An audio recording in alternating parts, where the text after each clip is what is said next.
It's easy to think of forgiveness as something we do, and often it is, but forgiveness is not something we initiate. It's something that is first done to us, and then we learn to offer it to others. We forgive because we've been forgiven.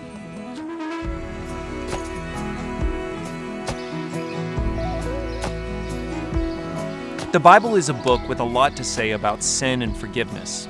It acknowledges the deep brokenness and the darkness of this world and in our own individual lives. But it is only by understanding the darkness of human sin that we can understand the remarkable power and light of God's forgiveness. In forgiveness, we learn the true cost of sin and the call to live a holy life. We learn to receive forgiveness, put off sin, and show forgiveness to those who have sinned against us. We learn to pursue true holiness, even in the midst of a broken world.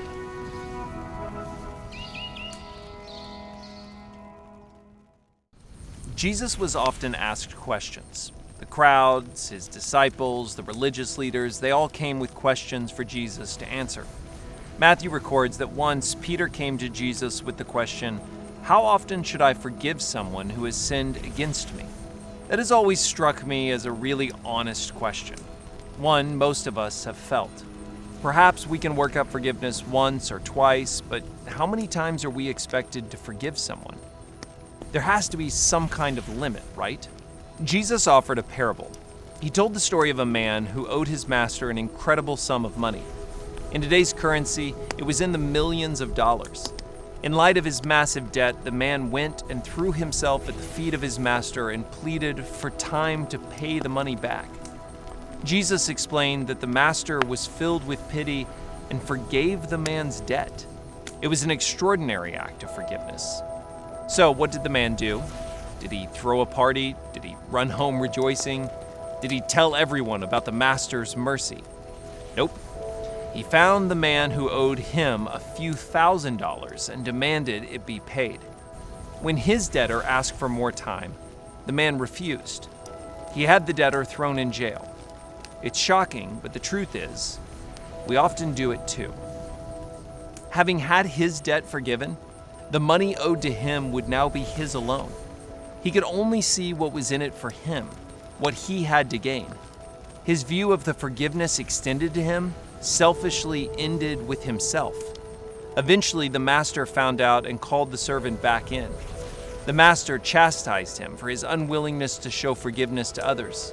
Shouldn't you have mercy on your fellow servant just as I had mercy on you? That parable answered Peter's question about how many times you should forgive. Peter wanted an answer that placed limits, an answer that set realistic expectations. But there was a risk to the question. It risked misunderstanding how forgiving God is.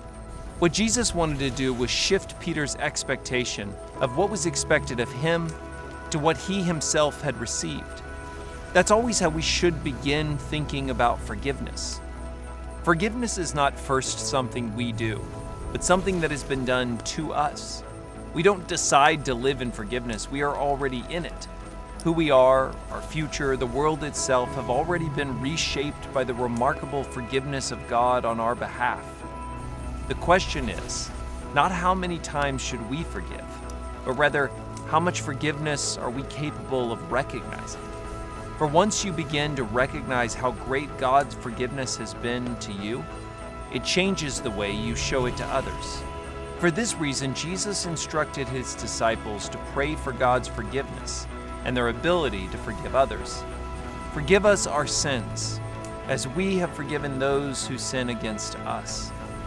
How much of God's forgiveness have you experienced? Has your world been changed by it?